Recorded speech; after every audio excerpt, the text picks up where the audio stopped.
नमस्कार मंडळी, मी तुमची सखी माझ्या नवीन यूट्यूब चॅनलमध्ये तुमचं सर्वांचं सहर्ष स्वागत करत आहे, ज्याचं नाव आहे वाचाल तर वाचाल. पुस्तके आपल्या जीवनाचा अविभाज्य घटक आहेत. पुस्तकांसारखा मित्र या जगात दुसरा कोणताही असू शकत नाही. तर या पुस्तकरूपी सागरातील एक मोती आपण पाहत आहोत. तर या मोतीरूपी पुस्तकाचं नाव आहे नाणेघाटातील पाऊलखुणा. नाणेघाटातील पाऊलखुणा या पुस्तकातील आपण पाऊलखुणांचा मागोवा हे सदर पाहत आहोत. तर या सदरातील आपण सामाजिक जुन्नर तालुक्याचे सामाजिक महत्त्व हा भाग आज पाहत आहोत. चला तर मग पाहूयात जुन्नर तालुक्याचे सामाजिक महत्त्व. सामाजिक कार्यातही जुन्नर परिसर अग्रेसर राहिला आहे. या परिसरात अनेक समाजसेवकांचे योगदान लाभले आहे. त्यांच्याकडून अभिमानास्पद अशी मोठमोठी कार्ये घडल्याचा इतिहास आहे. महात्मा फुले यांनी सुरू केलेल्या सुरुवातीच्या शाळांपैकी चौथी मुलींची शाळा ओतूर येथे सुरू करणारे व सत्यशोधक चळवळीच्या परंपरेनुसार विवाह लावणारे कैलासवासी भाऊ कोंडाजी डुमरे पाटील हे याच भूमीतील. जुन्नर परिसरात सत्यशोधक परंपरा रुजविण्यात अनेकांचा हातभार लागला. 23 व 24 मे 1931 रोजी नारायणगाव येथे डॉ. बाबासाहेब आंबेडकर यांच्या अध्यक्षतेखाली पुणे जिल्हा बहिष्कृत परिषदेचे अधिवेशन भरले होते. त्यापुढील काळातही या परिसरातील अनेक सामाजिक कार्यकर्त्यांनी समाज सुधारणेस हातभार लावला. सामाजिक दूरदृष्टी असलेले तत्कालीन नगराध्यक्ष राव बहादूर रामचंद्र आनाजी बुट्टे पाटील यांनी स्वातंत्र्यपूर्व काळात Junnar electric power and supply company स्थापन केली. नगर परिषदेवर आर्थिक बोजा पडू नये म्हणून हा प्रकल्प कंत्राटी पद्धतीने राबविला गेला. याशिवाय येथील प्राथमिक शिक्षकांची पतपेढी 100 वर्षापेक्षा अधिक जुनी आहे.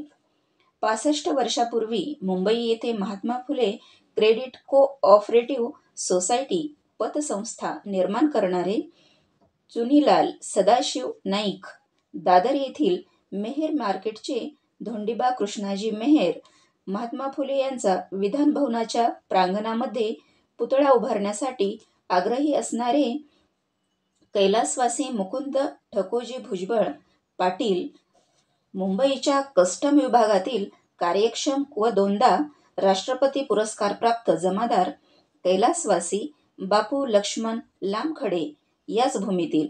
व्यसनमुक्तीसाठी मैलाचा दगड ठरलेल्या मुक्तांगण संस्थेचे कैलासवासी डॉ.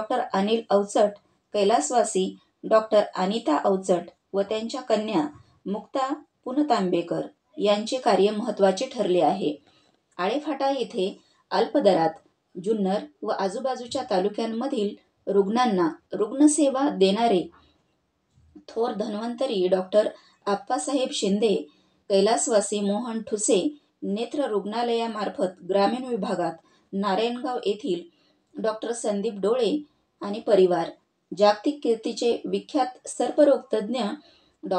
सदानंद राऊत व पल्लवी राऊत, डॉ. सुनील शेवाळे, जुन्नर तालुका मेडिकल प्रॅक्टिशनर असोसिएशन व निमा या संघटनेचे स्थानिक सदस्य हे मौलिक कार्य करीत आहेत. राजेंद्र द पायमुडे, दीपक तु सोनवणे, नवनाथ आ सोनवणे, डॉ. कथे फाउंडेशन, दीपज्योत मेडिकल फाउंडेशन हे पुणे, पिंपरी चिंचवड व तालुक्यातील रुग्णांना मार्गदर्शन व वैद्यकीय सेवा उपलब्ध करून देण्यासाठी सतत प्रयत्नशील असतात. वृद्धांसाठी सोयीसुविधा उपलब्ध करून देण्यात राजाराम पाटील ज्येष्ठ नागरिक आधार केंद्र बल्लाळवाडी, सावित्रीबाई फुले वृद्धाश्रम बेलसर, बाबा वृद्धाश्रम वैशाखखेडे पिंपळवंडी यांनी पुढाकार घेतला आहे. आदिवासी समाजासाठी कार्यरत असलेली आदिवासी समाज कृती समिती महाराष्ट्र पुणे चे श्री किसन भोजने, श्री गंगाराम सांगडे व त्यांचे सहकारी, आदिवासी समाज प्रबोधिनी जुन्नर या संस्थेचे रवींद्र तळपे, साबळे नाना व त्यांचे सहकारी यांचे विद्यार्थ्यांसाठी व सामाजिक जागृतीसाठी उल्लेखनीय कार्य आहे.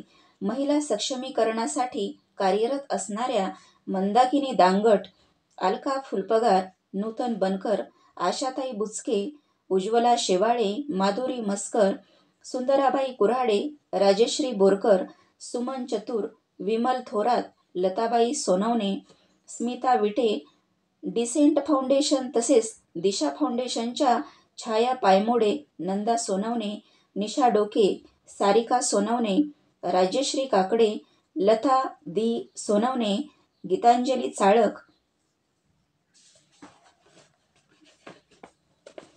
यांचे कार्यही लक्षणीय आहे. कामगार क्षेत्रासाठी औद्योगिक विभागामध्ये श्री रघुनाथ कुचिक व सहकारी, कामगार क्षेत्रामध्ये श्री बाळकृष्ण चाळक व त्यांचे सहकारी हेही कार्यरत आहेत.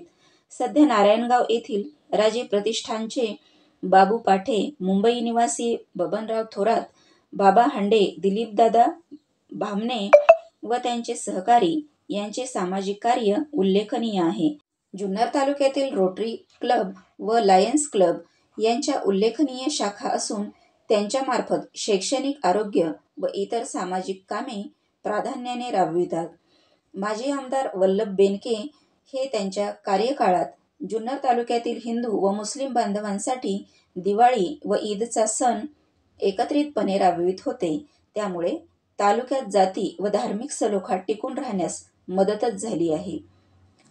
कोविड-19च्या काळात ओझर आणि लेण्याद्री या ठिकाणी मोठ्या प्रमाणावर शासनाच्या वतीने विलगीकरण कक्ष सुरू करण्यात आले होते. याच कालावधीमध्ये चाळकवाडी येथील शिवांजली शैक्षणिक संकुलामध्ये ग्रामपंचायत पिंपळवंडी ग्रामस्थ, शिवांजली परिवार व महाराष्ट्रातील विविध साहित्यिक, शासकीय अधिकारी आणि सहकारी यांच्या सहकार्यातून विलगीकरण कक्ष कार्यान्वित करण्यात आला होता. सामाजिक दायित्वाच्या भूमिकेतून साहित्यिकांचे हे योगदान विशेष लक्षणीय होते.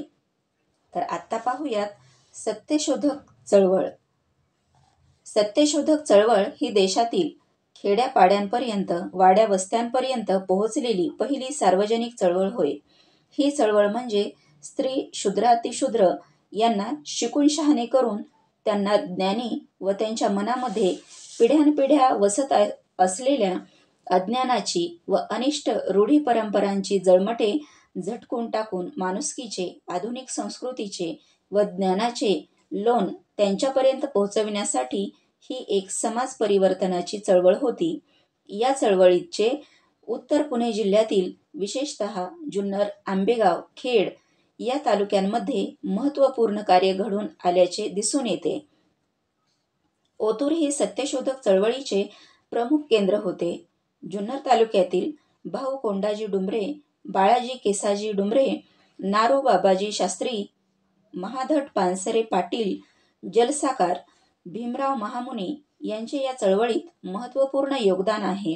महात्मा फुले यांनी 1 जानेवारी 1848 मध्ये पुण्यातील भिडेवाडा येथे पहिली शाळा सुरू केली. त्यानंतर एकूण 18 शाळा काढल्या. त्यामध्ये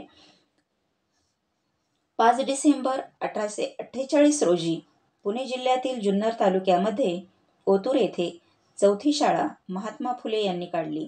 याशिवाय 1876च्या दुष्काळ परिस्थितीत सावित्रीबाई फुले यांनी ओतूर येथे अन्नछत्र घालून दुष्काळ निवारण करण्यासाठी महत्त्वपूर्ण कार्य केले. 55 ठिकाणी अन्नछत्र घालून माणुसकीचे दर्शन घडवले.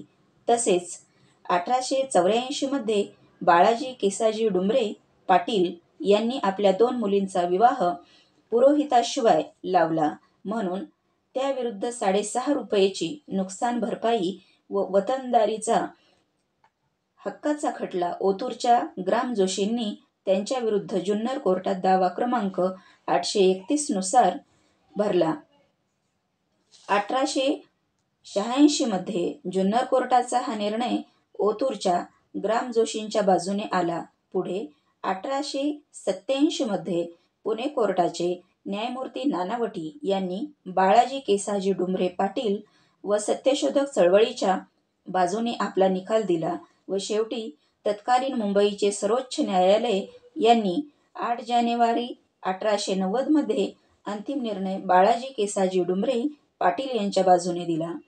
1890मध्ये महात्मा फुले यांच्या मृत्यूनंतर 1891मध्ये महात्मा फुले यांची पहिली पुण्यतिथी ओतूर येथे करण्यात आली. महात्मा फुले यांचे अनुयायी व बिनीचे कार्यकर्ते नारो बाबाजी महाधट पानसरे पाटील यांनी अमर जीवन हे पुस्तक लिहून महात्मा फुले यांचे पहिले चरित्र लिहिले. संदर्भ प्राध्यापक शरद मनसुख यांच्या व्याख्यानातून. तर मंडळी, आपण येथे आता थांबत आहोत. स्वस्त रहा, मस्त रहा, पुस्तके वाचत रहा. रामकृष्ण हरी.